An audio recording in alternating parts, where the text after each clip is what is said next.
नाज़रीन ग्रामी, इस कुर्रे अर्ज़ ने वो दौर भी देखा है जब दूध जैसी अजीम नेमत को अल्लाह का नूर समझकर एहतियात से इस्तेमाल किया जाता था।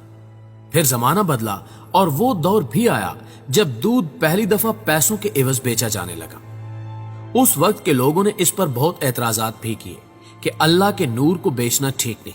लेकिन लोगों की दुआएं रायगा गईं और बात यहां तक पहुंच गई कि दूध घरों से बाजारों, दुकानों और फैक्ट्रियों से होता हुआ डिब्बों की सूरत में घर घर फरोख्त होने लगा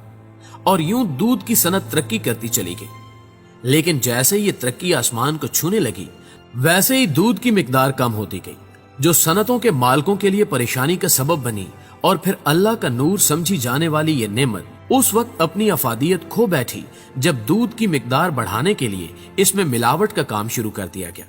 और मिलावट का शक ना हो, लिहाजा इसमें कपड़ों को लगाया जाने वाला कलफ, यूरिया खाद, बाल सफा पाउडर, चर्बी और तेल वगैरह डाले जाने लगे। और साथ ही ज्यादा दूध हासिल करने के चक्कर में भैंसों को ऑक्सीटोसिन के टीके लगाए जाने लगे,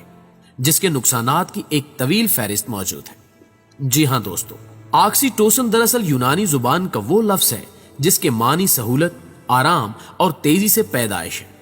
और ये एक ऐसा हार्मोन है जो कुदरती तौर पर बच्चे की डिलीवरी के दौरान जब हामला मां दर्दों में मुब्तला होती है तो उस वक्त दिमाग से खारिज होकर रहम के फैलाव और सुकड़ाव के अमल को कंट्रोल करता है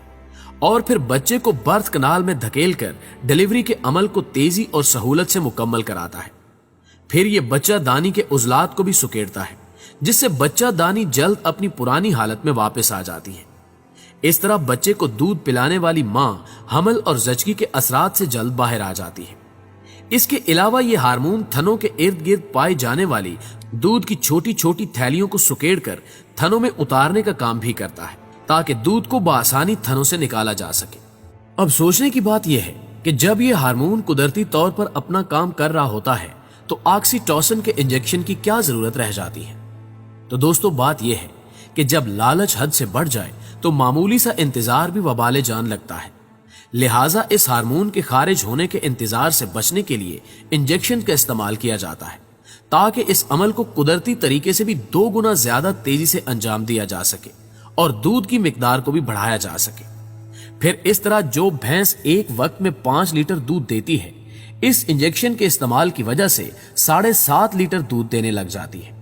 यही वजह है कि आज ये इंजेक्शन पाकिस्तान के हर गांव और हर देहात के छोटे बड़े जनरल स्टोर या किराने की दुकानों पर बगैर किसी डॉक्टर के नुस्खे के बआसानी दस्तयाब है।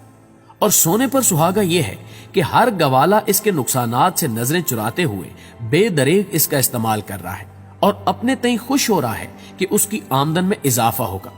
जबकि हकीकत यह है कि इस इंजेक्शन से जानवर की ना सिर्फ उम्र कम हो जाती है बल्कि वो बीमारियों का गढ़ बन जाते हैं, जिसका सबूत यह है कि गुज़श्ता साल सिर्फ पंजाब में 937 जानवर हलाक हुए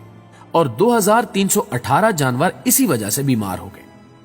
प्यारे दोस्तों, तहकीक के मुताबिक माहिरीन का कहना है कि इंजेक्शन लगने की सूरत में जानवरों को जो मुतअद्दी बीमारियां लगती हैं उसका सबसे पहले शिकार इंसान ही होते हैं। यहां तक कि कैंसर जैसा मूजी मर्ज भी इन्हीं इंजेक्शंस की वजह से फैलता है। इसके अलावा ये दूध बांझपन पैदा करने के साथ साथ बच्चियों को वक्त से पहले बूढ़ा भी कर देता है। नाज़रीन ग्रामी, रिसर्च के मुताबिक इस साइंसी इजादात के बाद लड़कियों के बालिग होने की उम्र 16 साल से कम होकर 10 साल तक पहुंच चुकी है, जबकि छोटी उम्र के लड़कों के सीनों पर औरतों की तरह के उभार पैदा होना, इसके अलावा छोटे बच्चों की कमजोर बीनाई, आंखों की कमजोरी, छोटी सी उम्र में चेहरे और जिस्म के दूसरे हिस्सों पर बालों का उगाव, जिस्म में ताकत का महसूस न होना और हर वक्त कमजोरी का एहसास होना भी ऑक्सीटोसिन के असरात हैं। इसी तरह हामला खवातीन के उस दूध के इस्तेमाल से पैदा होने वाले बच्चे में पैदाइशी नक्स, कुव्वत मुदाफियत की शदीद कमी और डिलीवरी के वक्त खून का ज्यादा इखराज भी इसी इंजेक्शन की मरहून मिन्नत है।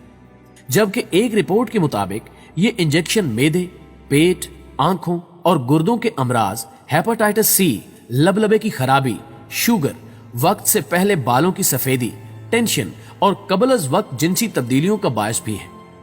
नाज़रीन ग्रामी, ये तमाम नुकसानात तो वो हैं जो जानवरों से इंसानों में मुंतकिल होने के बाद असरअंदाज होते हैं,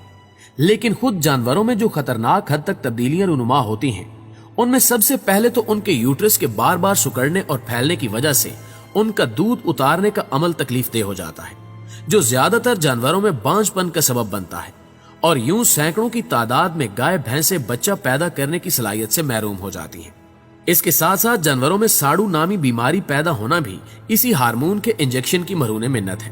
جس میں دودھ دینے والے جانوروں کے میمری گلینڈ یا ہوانے کے ٹیشوز میں بیکٹیریا کی وجہ سے سوزش، سوجن یا ورم ہو جاتا ہے، اور یہ بیکٹیریا جانور کے تھنوں میں داخل ہو جاتے ہیں، جو خطرناک انفیکشن کا باعث بنتے ہیں۔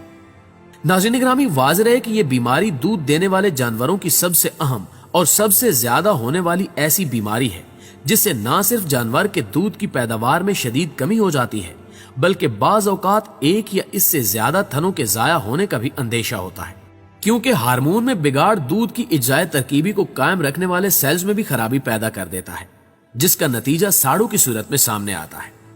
پیارے دوستو، در حقیقت ان تمام نقصانات پر آگہی حاصل نہ ہونا ہی اس مصنوعی اور خطرناک ہارمون کے انجیکشن کے بے دریغ استعمال کی وجہ ہے، جبکہ جو افراد ان نقصانات پر آگہی رکھتے ہیں وہ بھی زیادہ دودھ حاصل کرنے اور دودھ نکالنے کے وقت میں کمی اور آسانی کے لالچ میں ان نقصانات سے نظریں پھیرے ہوئے ہیں اور کھلم کھلا انسانی صحت کے دشمن بنے ہوئے ہیں، اور مسلمان ہوتے ہوئے بھی اسلامی احکامات کو پسے پشت ڈالے ہوئے ہیں۔ پیارے دوستو، اسلام میں تو فقط دودھ میں پانی کی ملاوٹ کرنے والے کے بارے میں آپ صلی اللہ علیہ وآلہ وسلم کا فرمان عالی شان تھا کہ جس نے ملاوٹ کی وہ ہم میں سے نہیں، یعنی پانی جیسی بے ضرر چیز دودھ میں ڈالنے والوں کو حضور نبی کریم صلی اللہ علیہ وآلہ وسلم نے خود سے علیحدہ فرما دیا، اور ہمارے ہاں حال یہ ہے کہ ایسی نقصان دہ چیزوں سے ملاوٹ ہو رہی ہے جو نہ صرف جانوروں کی نسل کشی کا سبب بن رہی ہیں بلکہ انسانوں کو بھی اندر سے ختم کر رہی ہیں، جبکہ حقیقت تو یہ بھی ہے کہ اس حدیث سے بہت سے لوگ آگاہی بھی رکھتے ہیں، لیکن اس کے باوجود زیادہ سے زیادہ نفع کمانے اور راتوں رات امیر بننے کی ہرس میں نہ صرف اپنا آپ بھلا بیٹھے ہیں بلکہ اپنے معاشرے اور اپنی آئندہ نسلوں کو بیماریوں کا تحفہ بھی دے رہے ہیں۔ پیارے دوستو، ان تمام نقصانات کو مد نظر رکھتے ہوئے آپ لوگوں سے اپیل ہے کہ اچھی نسل کے جانوروں کو بچانے اور جانوروں کی پیداوار کو بڑھانے کے ساتھ انسانی صحت کے نقصانات کو بھی مد نظر رکھ کر اس عمل میں اپنا کردار ادا کریں، کیونکہ بلا شبہ دودھ اللہ تعالیٰ کی عطا کردہ نعمتوں میں سے ایک عظیم نعمت ہونے کے ساتھ ساتھ ایک غذائیت بخش غذا بھی ہے،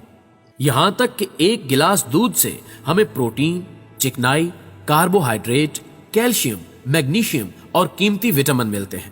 جبکہ شیرخوار اور چھوٹے بچوں کی نشو و نما میں بنیادی کردار بھی دودھ ہی ادا کرتا ہے۔ لہٰذا خود کو اور آنے والی نسلوں کو اس موذی سازی سے بچائیے تاکہ ہم ایک صحت مند معاشرہ تشکیل دے سکیں۔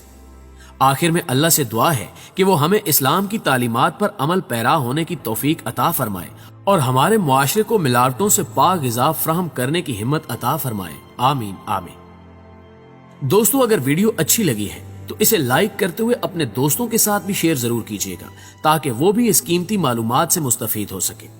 جلدی حاضر ہوتے ہیں ایک اور معلوماتی ویڈیو کے ساتھ، تب تک اپنا اور اپنے پیاروں کا ڈھیر سارا خیال رکھیے گا۔ اللہ نگہبان۔